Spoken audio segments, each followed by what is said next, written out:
Hello students, last class में हमने electric field के बारे में पढ़ा था। इलेक्ट्रिक फील्ड क्या होता है उसकी डेफिनेशन पढ़ी थी और उसका फॉर्मूला डिराइव किया था। उसके बाद हमने पॉइंट चार्ज के लिए इलेक्ट्रिक फील्ड पढ़ा था। तो इलेक्ट्रिक फील्ड मैंने आपको जैसा लास्ट क्लास में बताया था कि हमें इस चैप्टर में बेसिकली करना क्या है, क्या टास्क है हमारे इस चैप्टर में कि हमें अलग अलग टाइप की बॉडीज के लिए इलेक्ट्रिक फील्ड कैसा होता है, ये हर एक पार्टिकुलर बॉडी के शेप, उसके साइज के अकॉर्डिंग उसका इलेक्ट्रिक फील्ड कैसा होता है, ये हमें उसका फॉर्मूला बना के देना है। तो पिछली क्लास में इलेक्ट्रिक फील्ड का सबसे पहला पॉइंट हमने जो पढ़ा था वो था electric field due two point charge. एक पॉइंट चार्ज के लिए इलेक्ट्रिक फील्ड का हमें फॉर्मूला मिला था KQ/R², जहाँ पे Q उस चार्ज जिसका इलेक्ट्रिक फील्ड हमें कैलकुलेट करना है उसका मैग्नीट्यूड कितना है, और दूसरा R था कि जिस पॉइंट पे हमें इलेक्ट्रिक फील्ड कैलकुलेट करना है वो पॉइंट उस चार्ज से कितना दूर है। तो इतना आपको समझ में आ गया होगा कि किसी भी चार्ज के लिए इलेक्ट्रिक फील्ड उसके पास में बहुत ज्यादा स्ट्रॉन्ग होता है, जैसे जैसे दूर जाता है इलेक्ट्रिक फील्ड वीक होता चला जाता है। तो आज हम पढ़ेंगे इलेक्ट्रिक फील्ड और दूसरी टाइप की बॉडी के लिए, जैसे स्फेरिकल बॉडी। तो सबसे अब सेकंड टॉपिक है electric field due to spherical conductor.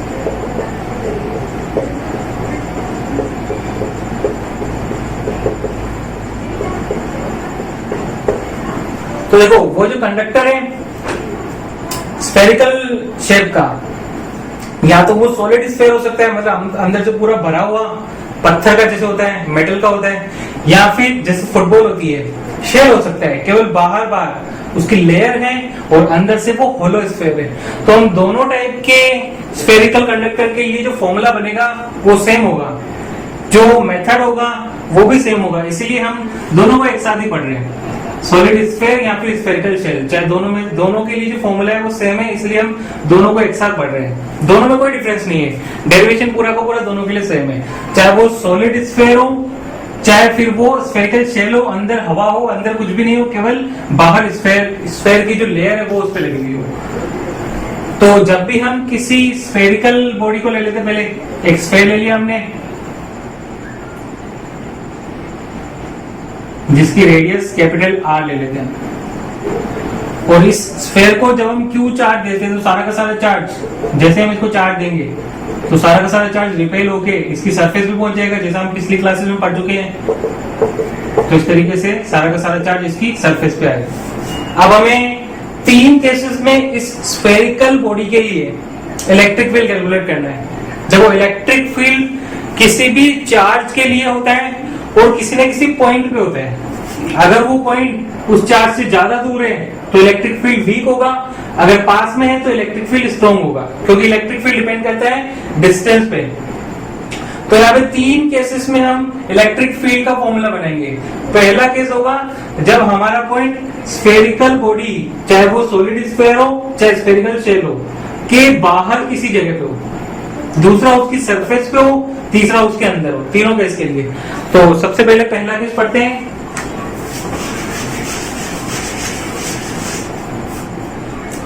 पहले हम फिर से बना देते हैं स्फेयर। सारा का सारा चार्ज इसकी सरफेस पे आ चुका है, Q चार्ज, इसकी रेडियस है R और इसका सेंटर है O, और P पॉइंट पहले हमने लिया है आउट, क्योंकि पहले वाले केस में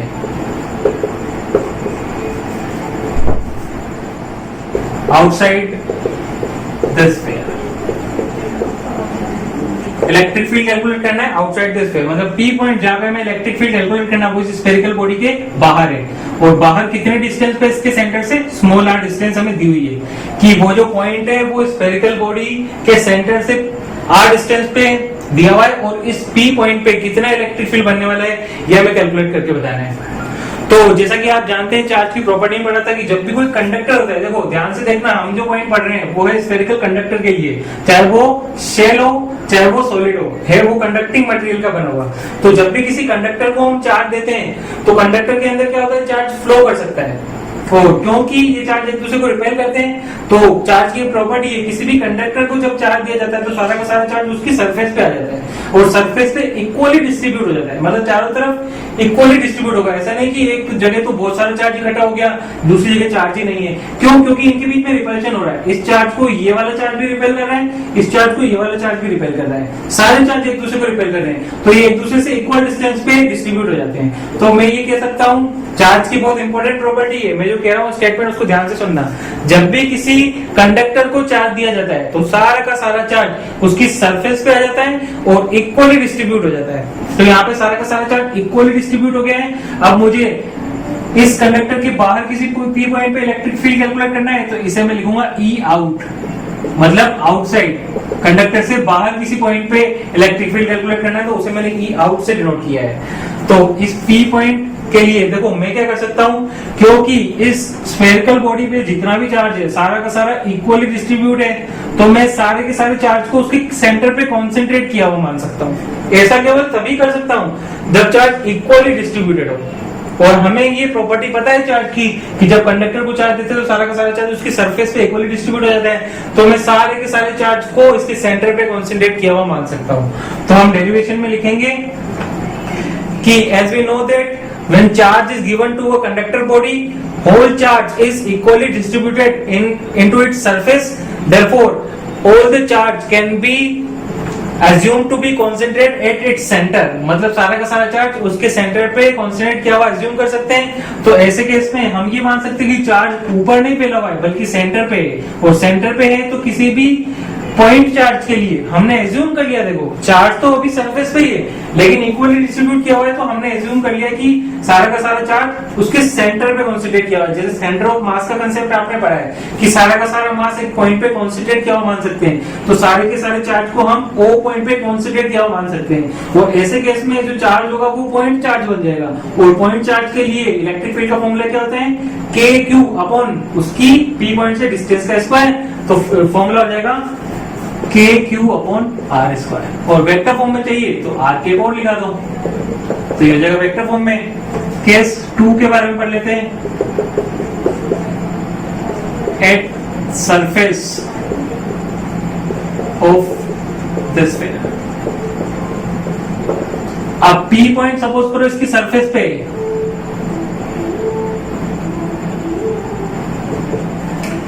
तो इस केस में ई सरफेस कितना हो जाएगा, देखो सरफेस पे कैलकुलेट करना है तो इस केस में भी हम सारे के सारे चार्ज को उसके सेंटर पे कॉन्सेंट्रेट किया हुआ मान सकते हैं। मतलब चाहे चार्ज में बाहर दिख रहा हो लेकिन अंदर की बात हमें पता चल चुकी है कि सारा का सारा चार्ज एक सिंगल पॉइंट पे कॉन्सेंट्रेट किया हुआ मान रहे हैं हम, और वो पॉइंट कौन सा है, ओ। इसका मतलब एक पॉइंट चार्ज बन गया। तो क्यू चार्ज अगर ओ पॉइंट पे हो और जिस पॉइंट पे हमें इलेक्ट्रिक फील्ड कैलकुलेट करना है वो सरफेस पे हो, तो ओ पॉइंट की सरफेस से डिस्टेंस कितनी हो जाएगी, रेडियस के इक्वल। तो इसका मतलब यहाँ पे फॉर्मूला बन जाएगा के क्यू अपॉन रेडियस का स्क्वायर आर के। तो ये सरफेस के लिए होता है।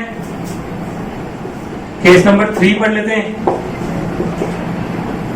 इनसाइड द स्फीयर,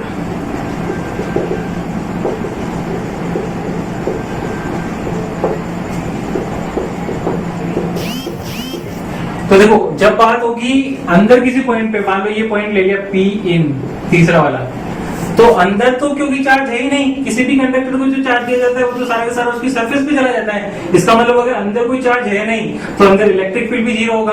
तो ये चीज आपको ध्यान में रखनी है कि ई इन जो होगा वो जीरो होगा। क्यों? क्योंकि अंदर कोई भी चार्ज मौजूद नहीं है। बाहर के लिए तो हमने क्या किया, सारे के सारे चार्ज को सेंटर पे कॉन्सेंट्रेट किया हुआ मान लिया, लेकिन क्योंकि अंदर कोई चार्ज है नहीं, इसका मतलब अंदर इलेक्ट्रिक फील्ड जीरो होगा। तो किसी भी कंडक्टिंग बॉडी के लिए उसके अंदर, चाहे वो सॉलिड बॉडी हो चाहे शेल हो, उसके अंदर इलेक्ट्रिक फील्ड हमेशा जीरो होता है। तो आउटसाइड के लिए k q upon r square, surface के लिए के क्यू अपॉन रेडियस का स्क्वायर, और अंदर के लिए जीरो। ये 3 केसेस हैं जिसमें हमने इलेक्ट्रिक फील्ड को स्टडी किया है। और अगर इसका हम ग्राफ बनाना चाहें तो देखो ग्राफ कैसा बनेगा। ग्राफ किस किस के बीच में बनाना है, इलेक्ट्रिक फील्ड और डिस्टेंस के बीच में। वाई एक्सिस पे इलेक्ट्रिक फील्ड और एक्स एक्सिस पे आर डिस्टेंस। तो यहां पे एक पॉइंट लेते हैं आर, मतलब कि ओ पॉइंट स्फीयर का सेंटर। जैसे जैसे आगे जा रहे हैं वैसे वैसे जिस पॉइंट पे हमें इलेक्ट्रिक फील्ड कैलकुलेट करना है वो ओ पॉइंट से दूर जाता जा रहा है। तो एक कंडीशन ऐसी आएगी, वो पॉइंट सरफेस पे पहुंच जाएगा और तब उसकी डिस्टेंस हो जाएगी रेडियस के इक्वल। मतलब r से इधर जाएंगे तो वो पॉइंट स्फीयर के बाहर चला जाएगा रेडियस से बाहर, और r के पहले कंसीडर करेंगे तो वो पॉइंट स्फीयर के अंदर होगा, वो पर्टिकुलर एग्जैक्टली r पे वो पॉइंट स्फीयर के सरफेस पे होगा। तो तीनों ही कंडीशंस यहाँ पे काउंट हो रही हैं। r के पहले जो फॉर्मूला काउंट में आएगा वो आएगा ई इन का, r पे ई सरफेस का और r के आगे ई आउट का। तो जब वो सरफेस पे तो इलेक्ट्रिक फील्ड कितना है, k q upon r square. देखो k कांस्टेंट, q जो चार्ज ले लिया हमने वो भी कांस्टेंट, और r उस स्फीयर की रेडियस कभी चेंज नहीं होती है तो ये भी कांस्टेंट। इसका मतलब इसकी कोई ना कोई पर्टिकुलर वैल्यू निकल के आएगी, वो वैल्यू हम सपोज कर लेते हैं ये है k q upon r square. तो जब सरफेस पे होगा तो इलेक्ट्रिक फील्ड हमारा इतना होगा। अब इसके बाद आगे की बात करें तो ये वाला जो रीजन होगा ये कहाँ का रीजन होगा, स्फीयर के बाहर का।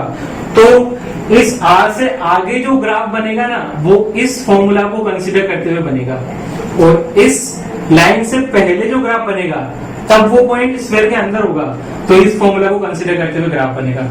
तो देखो आगे के लिए फॉर्मूला क्या है, E is equals to k q upon r square. k constant, charge q constant, r distance है, इसके इनवर्सली प्रोपोर्शनल है। इनवर्सली प्रोपोर्शनल है तो ग्राफ बनेगा इस तरीके से। मतलब जैसे जैसे डिस्टेंस बढ़ेगी, r बढ़ेगा, वैसे वैसे ग्राफ नीचे जा रहा है, मतलब e कम होता जा रहा है, इस तरीके से बनेगा।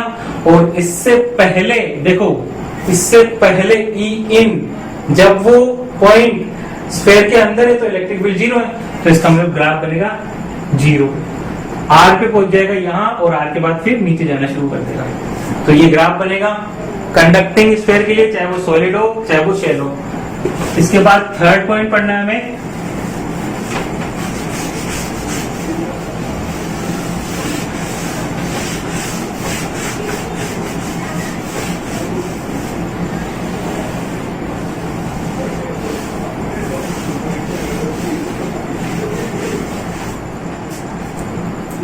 सेकेंड पॉइंट में पढ़ा था हमने कंडक्टिंग स्फीयर, अब पढ़ेंगे इंसुलेटिंग स्फीयर।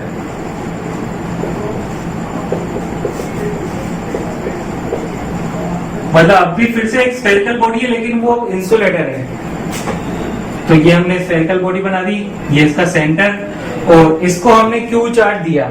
अब आपको पता है कंडक्टर को जब हम चार्ज देते हैं तो कंडक्टर के अंदर तो चार्ज मूव कर सकता है, हिलडुल सकता है, एक दूसरे से रिपेल होने का नहीं, सरफेस पे पहुंच जाते थे। इंसुलेटर को जहां चार्ज देंगे वहीं का वहीं फिक्स हो जाएगा, स्टक हो जाएगा। जैसे दलदल में इंसान फंस जाता है, मूव नहीं कर सकता, ऐसे वहीं का वहीं फिक्स हो जाएगा। तो अब इंसुलेटर को जो हम चार्ज दे रहे हैं ना वो इस तरीके से दे रहे हैं कि इसके पूरे के पूरे वॉल्यूम में चार्ज इक्वली डिस्ट्रीब्यूटेड है, मतलब हर एक चार्ज से दूसरा चार्ज इक्वल डिस्टेंस पे है, इस तरीके से इक्वली डिस्ट्रीब्यूट। मतलब ये जानबूझ के इंटेंशनली हमने कैसे बनाया, ये मशीन से हमने एक मशीन से एक स्फेरिकल इंसुलेटर को चार्ज दिया, और चार्ज इस तरीके से दिया मशीन से कि चार्ज का जो डिस्ट्रीब्यूशन पूरे के पूरे वॉल्यूम में वो इक्वल हो, मतलब कि हर जगह चार्ज की जो डेंसिटी है वो इक्वल डेंसिटी हो। इस तरीके से हमने इसको चार्ज दिया। कितना चार्ज दिया, क्यू चार्ज दिया। अब फिर से तीन केस बनेंगे कि इलेक्ट्रिक फील्ड पहले तो बाहर किसी पॉइंट पे कैलकुलेट करना पड़ेगा, फिर सरफेस पे कैलकुलेट करना पड़ेगा, फिर अंदर करना पड़ेगा। तो सबसे पहले case 1, outside the sphere, E out. तो देखो मान लो कि P पॉइंट है जो स्फीयर के बाहर है, इस पे हमें इलेक्ट्रिक फील्ड कैलकुलेट करना है। तो हमें ये बताया जाएगा कि P पॉइंट इस स्फेरिकल बॉडी के सेंटर से कितना दूर है, वो ले लेते हैं r डिस्टेंस। ये हमें डेरिवेशन में गिवन है, बताया गया है कि स्फीयर के सेंटर से r distance, small r distance पे एक पॉइंट P है जो स्फेरिकल बॉडी के बाहर है, वहां पे कितना इलेक्ट्रिक फील्ड होगा। अब देखो हमने जानबूझ के इस डेरिवेशन में जो चार्ज का डिस्ट्रीब्यूशन लिया है वो इक्वल यूनिफॉर्म डिस्ट्रीब्यूशन लिया है, चार्ज की डेंसिटी हर जगह सेम है।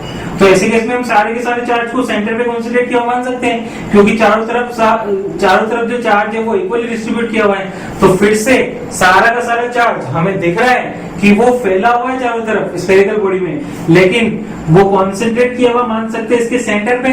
मतलब अब दिख चाहे हमें ये रहा है कि चारों तरफ फैला हुआ है, लेकिन हमारा दिमाग समझ रहा है कि सारा का सारा चार्ज ओ पे पॉइंट चार्ज की में कॉन्सेंट्रेट हो चुका है क्यू चार्ज ओ पे, तो पॉइंट चार्ज के लिए इलेक्ट्रिक फील्ड का फॉर्मूला क्या हो जाएगा, k q upon r square आर के। तो वही फॉर्मूला जो कंडक्टर के लिए पढ़ा था, वही सेम डिटो वही फॉर्मूला मिलेगा हमें आउटसाइड के लिए। सेकेंड केस,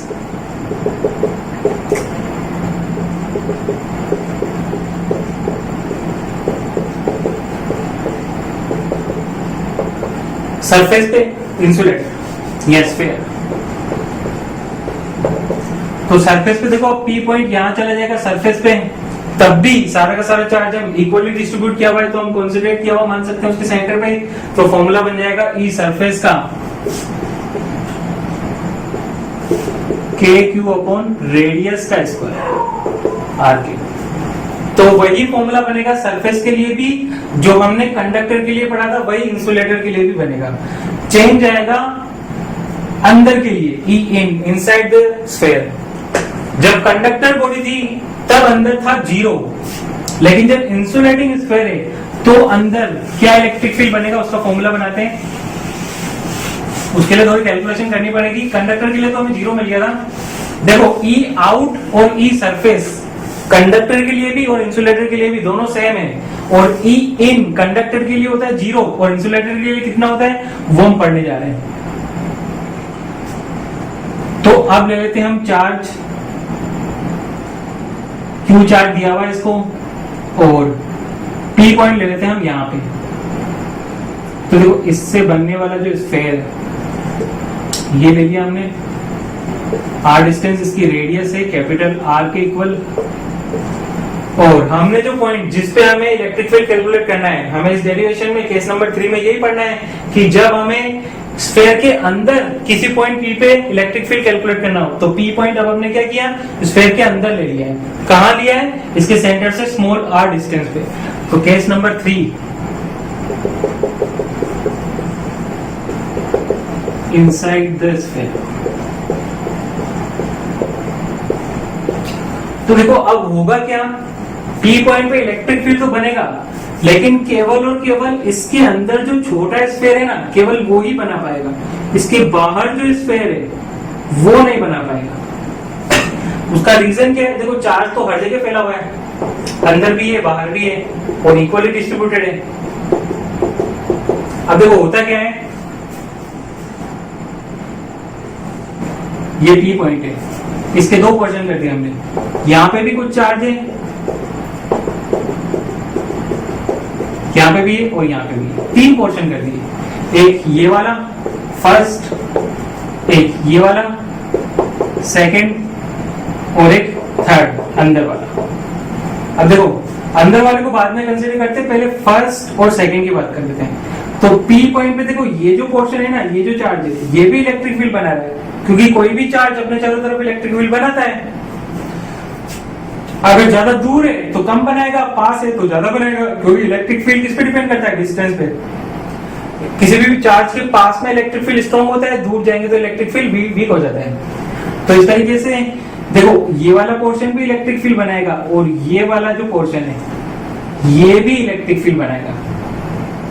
सोच के बताओ, आप सोच सकते हो कि कौन सा वाला पोर्शन ज्यादा बनाएगा। देखो इस वाले पोर्शन का वॉल्यूम कम है, इसका मतलब यहाँ पे चार्ज कम है, जो बाहर वाला पोर्शन है यहाँ पे चार्ज ज्यादा है। तो ऑब्वियस सी बात है कि ये वाला इलेक्ट्रिक फील्ड ज्यादा बनाना चाहिए। लेकिन दूसरी बात ये भी तो है कि ये वाला जो पोर्शन है ये पी पॉइंट के बहुत ज्यादा नजदीक है, पास है, और ये वाला जो पोर्शन है ये पी पॉइंट के दूर है। तो देखो ये वाला पोर्शन इलेक्ट्रिक फील्ड बनाएगा इस डायरेक्शन में, क्योंकि कोई भी चार्ज, पॉजिटिव चार्ज हमेशा इलेक्ट्रिक फील्ड उससे दूर की तरफ बनाता है। तो ये वाला पोर्शन तो इलेक्ट्रिक फील्ड बनाएगा इस तरफ, और ये वाला जो बनाना शेप में चार्ज है, चार्ज का डिस्ट्रीब्यूशन है, वो इलेक्ट्रिक फील्ड बनाएगा इससे दूर, मतलब इस तरफ। और जितना इलेक्ट्रिक फील्ड ये बनाता है ना, उतना ही ये बनाना शेप में जो पोर्शन है वो भी बनाता है। देखो क्यों, इसके पास चार्ज कम है, इसके पास चार्ज ज्यादा है। लेकिन इसकी डिस्टेंस कम है, इसकी डिस्टेंस ज्यादा है। तो जितना इलेक्ट्रिक फील्ड ये छोटा पोर्शन बना पाता है उतना ये बनाना शेप में जो बड़ा पोर्शन है वो भी बना पाता है, और दोनों एक दूसरे के अपोजिट डायरेक्शन में बनाते हैं तो ये एक दूसरे को कैंसिल आउट कर देते हैं। तो बचा कौन सा, केवल और केवल थर्ड पोर्शन, जो छोटा वाला अंदर वाला स्फीयर है, केवल वो ही इलेक्ट्रिक फील्ड बना पाता है। तो इसका मतलब जब भी किसी इंसुलेटिंग स्फीयर के अंदर इलेक्ट्रिक फील्ड कैलकुलेट करना है तो उस पॉइंट के अंदर जो स्फीयर बन रहा है केवल वो ही इलेक्ट्रिक फील्ड बना पाता है, बाकी का पोर्शन नहीं बना पाता है। तो देखो फिर से बना रहा हूं मैं स्फीयर, ये हमारा O पॉइंट और जो P पॉइंट लिया वो यहाँ पे लिया है, तो इससे जो स्फीयर बन रहा है वो भी बना लेते हैं। अब पूरे के पूरे स्फीयर को कितना चार्ज दिया हुआ है, Q, ठीक है। अब कुछ चार्ज तो बाहर है और कुछ चार्ज अंदर है, तो इलेक्ट्रिक फील्ड तो बेसिकली कौन बना रहा है, केवल अंदर वाला चार्ज ही तो बना रहा है। तो अंदर टोटल कितना चार्ज है, अगर पूरे में Q फैला हुआ है तो अंदर तो Q से कम ही होगा, जो बाहर वाला है वो अगर माइनस कर देंगे, हटा देंगे, तो बचा हुआ अंदर है। तो अंदर वाले चार्ज को मैं Q डैश मान लेता हूं कि टोटल चार्ज जो फैला हुआ तो Q है, लेकिन छोटे वाले स्फीयर के अंदर जो चार्ज आ रहा है वो Q में से कुछ कम है। अगर ये बाहर के पोर्शन को हटा दें तो अंदर का है, तो अंदर टोटल कितना है उसको Q डैश मान लिया, और हमें पता चल रहा है कि Q डैश जो है वो Q से कम है। अब P पॉइंट हमने O से स्मॉल r डिस्टेंस पे लिया है और इसकी रेडियस है कैपिटल R के इक्वल। अब देखो दोनों में सिमिलरिटी क्या है, सबसे पहले बात कर लेते हैं कि अभी हमने डिस्कस किया कि जो इलेक्ट्रिक फील्ड बनाएगा वो केवल और केवल ये छोटा स्फीयर ही बनाएगा, बाकी जो पोर्शन में इलेक्ट्रिक फील्ड बन रहा था वो एक दूसरे को कैंसिल कर रहा था। इसका मतलब बाहर वाला पोर्शन इलेक्ट्रिक फील्ड नहीं बना पाएगा, इलेक्ट्रिक फील्ड जो पोर्शन बनाएगा वो है अंदर वाला छोटा स्फीयर। तो अगर इसके पास Q डैश चार्ज है तो इलेक्ट्रिक फील्ड कितना बनेगा, K Q dash upon R square, क्योंकि डिस्टेंस R के इक्वल है और चार्ज इस पे Q डैश है, जैसे हमने सरफेस के लिए पढ़ा था K Q अपॉन रेडियस का स्क्वायर, क्योंकि तब पूरे के पूरे स्फीयर पे चार्ज था Q और उसकी रेडियस थी R। अब इस छोटे वाले स्फीयर पे चार्ज है Q डैश और इस छोटे वाले स्फीयर की रेडियस है स्मॉल r, तो K Q dash upon R square आ गया फॉर्मूला। अब हमें क्या करना है, इस Q डैश की वैल्यू फाइंड आउट करनी है। तो देखो चाहे बड़ा वाला स्फीयर हो या छोटा वाला स्फीयर हो, दोनों में कॉमन थिंग है, दोनों के पास चार्ज तो अलग अलग है। बड़े वाले पे टोटल चार्ज कैपिटल Q है और छोटे वाले पे Q डैश है, इसका मतलब दोनों पे सेम तो नहीं है, लेकिन दोनों में एक सिमिलरिटी है कि पूरे के पूरे वॉल्यूम में जो चार्ज डिस्ट्रीब्यूशन है वो सेम है, मतलब डेंसिटी जो चार्ज की है ना वो हर जगह सेम है, चाहे बड़े वाले स्फीयर को ले चाहे छोटे वाले स्फीयर को ले। तो चार्ज डेंसिटी क्या होती है, देखो चार्ज डेंसिटी, देखो डेंसिटी का फॉर्मूला हमने पढ़ा है मास अपॉन वॉल्यूम, तो चार्ज डेंसिटी का फॉर्मूला होता है चार्ज अपॉन वॉल्यूम। ये होता है डेंसिटी, जब मास को कंसीडर कर रहे हैं, यहाँ पे हम चार्ज को कंसीडर कर रहे हैं, तो यहाँ पे डेंसिटी का फॉर्मूला हो जाएगा चार्ज अपॉन वॉल्यूम। देखो चार्ज डेंसिटी का फॉर्मूला चार्ज अपॉन वॉल्यूम हो जाएगा, जैसे डेंसिटी का फॉर्मूला मास अपॉन वैल्यू होता है, मास अपॉन वॉल्यूम होता है। इसी तरीके से देखो इस स्फीयर पे हम चार्ज की बात करें तो इसके अंदर जो चार्ज डेंसिटी होगी उसका फॉर्मूला बन जाएगा चार्ज अपॉन वॉल्यूम।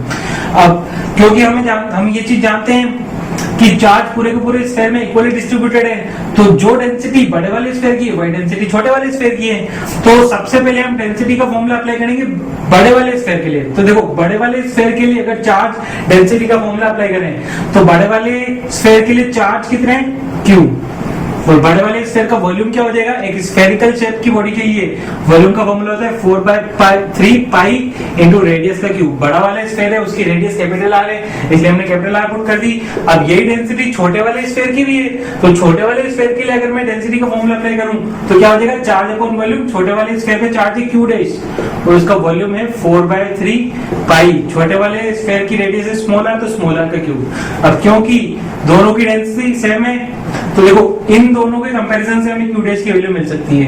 4/3 पाई यहाँ पे भी आ रहा है, 4/3 पाई यहाँ पे भी आ रहा है, दोनों कैंसिल हो जाएंगे और Q डैश की वैल्यू हमें क्या मिल जाएगी, Q small r cube upon capital R cube. ये वैल्यू को हम इक्वेशन 1 में पुट कर देंगे तो देखो हमें E इन कितना मिल जाएगा,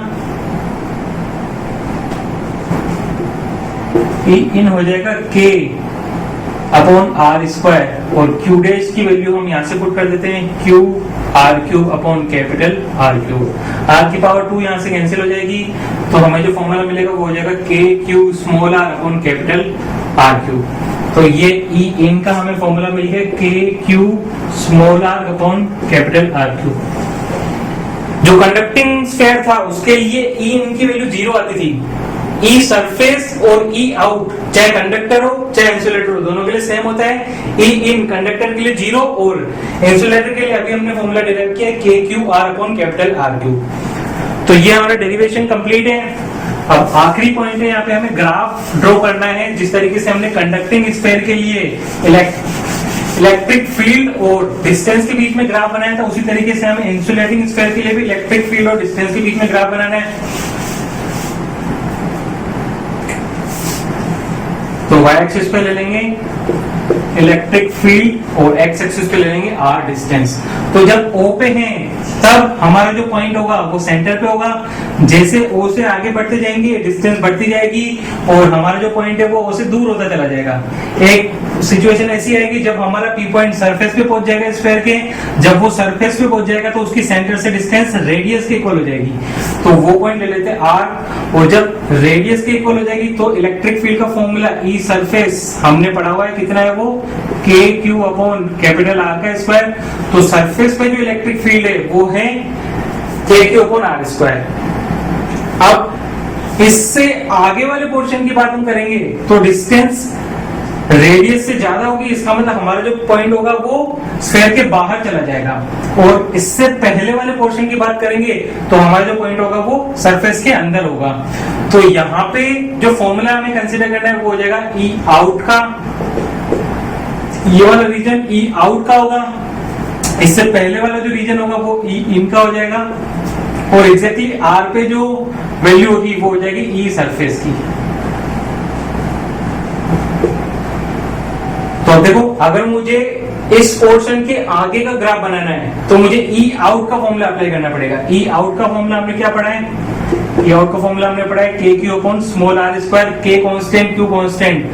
तो ई आउट इनवर्सली प्रोपोर्शनल हो जाएगा डिस्टेंस के स्क्वायर के। तो जैसा कि इस रिलेशन से देखने पे हमें पता चल रहा है कि आर की वैल्यू जैसे जैसे बढ़ेगी ई की वैल्यू वैसे वैसे कम होती चली जाएगी, क्योंकि दोनों एक दूसरे के इनवर्सली प्रोपोर्शनल है। तो ग्राफ कुछ इस तरीके का बनेगा। देखो, ये ग्राफ बताना चाह रहे हैं कि जैसे जैसे हम आगे की तरफ जा रहे हैं वैसे वैसे डिस्टेंस की वैल्यू बढ़ रही है, और जैसे जैसे डिस्टेंस की वैल्यू बढ़ रही है ग्राफ नीचे उतर रहा है। इसका मतलब ये बताना चाह रहा है कि जैसे जैसे आर की वैल्यू बढ़ेगी वैसे वैसे ई इलेक्ट्रिक फील्ड की वैल्यू कम होती चली जाएगी, जो हमें इस रिलेशन से पता चल रहा है।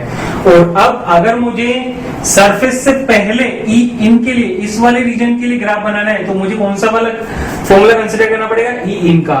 ई इन का फॉर्मूला देखते हैं तो देखो, हमें पता चल रहा है कि के कांस्टेंट है, क्यू कांस्टेंट है, कैपिटल आर रेडियस भी कांस्टेंट है। स्मॉल आर वेरी करेगा। अगर पॉइंट यहाँ पे तो स्मॉल आर की वैल्यू कुछ और होगी, यहाँ पे तो कुछ और होगी, मतलब स्फीयर के अंदर किसी भी जगह पे हो सकता है। तो यहाँ से हमें क्या रिलेशन मिल रहा है? E in directly proportional to R. तो इसका मतलब जैसे जैसे आर की वैल्यू बढ़ाएंगे तो ई की वैल्यू बढ़ेगी, क्योंकि दोनों एक दूसरे के डायरेक्टली प्रोपोर्शनल है। इसका मतलब जैसे जैसे आर की वैल्यू बढ़ेगी वैसे वैसे ई की वैल्यू भी बढ़ेगी। तो हमें ग्राफ इस वाले रीजन के लिए एक स्ट्रेट लाइन मिलेगी इस तरीके से। देखो, ग्राफ हमें बता रहा है कि जैसे जैसे आर की वैल्यू बढ़ेगी डिस्टेंस बढ़ेगी, ये ग्राफ ऊपर जा रहा है। इससे पता चल रहा है कि जैसे जैसे आर की वैल्यू बढ़ेगी वैसे वैसे इलेक्ट्रिक फील्ड की वैल्यू भी बढ़ती जाएगी, जो हमें इस रिलेशन से मिला है। तो ये ग्राफ होगा इंसुलेटर के लिए। यही अगर कंडक्टर के लिए होता तो ई इन की वैल्यू 0 होती है तो हमें ये वाला पोर्शन यहां मिलता। तो ये डिफरेंस है कंडक्टर और इंसुलेटर के लिए। सरफेस और बाहर के लिए दोनों का फॉर्मूला सेम है, बस अंदर के लिए ई इन कंडक्टर के लिए 0 होता है, ई इन इंसुलेटर के लिए k Q R upon capital R cube होता है। आज के लिए इतना ही है, बाकी नेक्स्ट क्लास में पढ़ते हैं। Thank you.